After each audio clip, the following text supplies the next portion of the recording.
உறுப்பினர் செந்தில்குமார். மாண்புமிகு பேரவைத் தலைவர்களே, அந்த நடவடிக்கைக்கு அது தொடர்ச்சியாக அந்த மாதிரி நடவடிக்கை எடுக்குமாறு கேட்டுக்கொள்கிறேன்.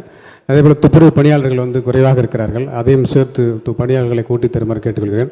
அதேபோல் மாண்புமிகு பேரவைத் தலைவர்களே, கள்ளக்குறிச்சி பகுதியில் பூத்தாங்கல் ஏரின்னு சொல்லிட்டு ஒரு ஏரி, அது இப்போ பீத்தாங்கல் ஏரியாவே மாறி போச்சு. அந்த ஏரியை சுற்றி இருக்கிற கிட்டத்தட்ட ஒரு 15,000 மக்கள் அந்த பகுதியில் தான் வசிக்கிறாங்க. 2-3 வார்டு சேர்ந்த மையப்பகுதி அந்த ஏரி.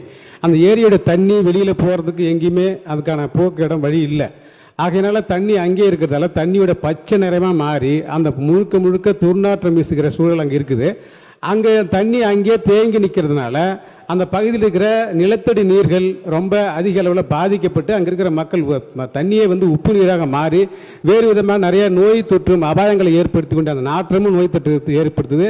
அதேபோல் நிலத்தடி நீரின் காரணமாகவும் அங்கே இருக்கிற மக்களுக்கு நோய் தொற்று ஏற்படுற சிக்கல் ஏற்படுகிறது. அதனால் அந்த தண்ணியை அந்த ஏரியை தூய்மைப்படுத்தி கொடுக்குமாறு மாண்புமிகு பேரவைத் தலைவர்களாக அமைச்சர் அவர்களை கேட்டு அமர்கிறேன். மாண்புமிகு அமைச்சர் அவர்கள். மாண்புமிகு பேரவைத் தலைவர்களே, மாண்புமிகு உறுப்பினர் குப்பை கொட்டுவதை பற்றி பேசி இதை எடுக்க வேண்டும் என்று சொன்னார். நாங்களும் துறையின் சார்பாக இடம் மாவட்ட ஆட்சியருடன் கேட்டிருக்கிறோம். அப்படி இல்லை என்று சொன்னால் அதை உரிய முறையில் வெளியிலிருந்து விலைக்கு வாங்க வேண்டும் என்று சொன்னால் முதலமைச்சருடைய அனுமதியை பெற்று அதை செய்யலாம். அதற்கு நாங்கள் இலாக்கா பார்ப்பதை போல சட்டமன்ற உறுப்பினர் இடமிருந்து தேர்வு செய்து கொடுத்தால் அதற்கு உரிய விலையும் நாங்கள் கொடுக்க தயாராக இருக்கிறோம். ஒன்று. ரெண்டாவது, மாண்புமிகு முதலமைச்சர் இந்த ஆண்டு துறையிலே நகர்ப்புறத்தில் அமைந்திருக்கின்ற ஏரிகளை அந்த ஏரிகளை ஆழப்படுத்தி அகலப்படுத்தி கரையை பலப்படுத்தி நடைபாதை அமைப்பதற்குரிய இடம் அந்த உத்தரவெல்லாம் தந்திருக்கிறார். அதுக்கு நிதியும் ஒதுக்கி தந்திருக்கிறார்கள். கள்ளக்குறிச்சியை ஆய்வு செய்து அந்த ஏரியை எப்படி செய்ய முடியும் என்பதை ஆராயலாம். முதலில் விரிவான திட்டறிக்கை வேண்டும்.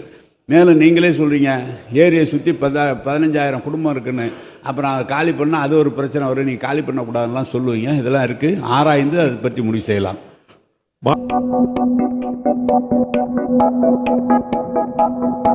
Thank you.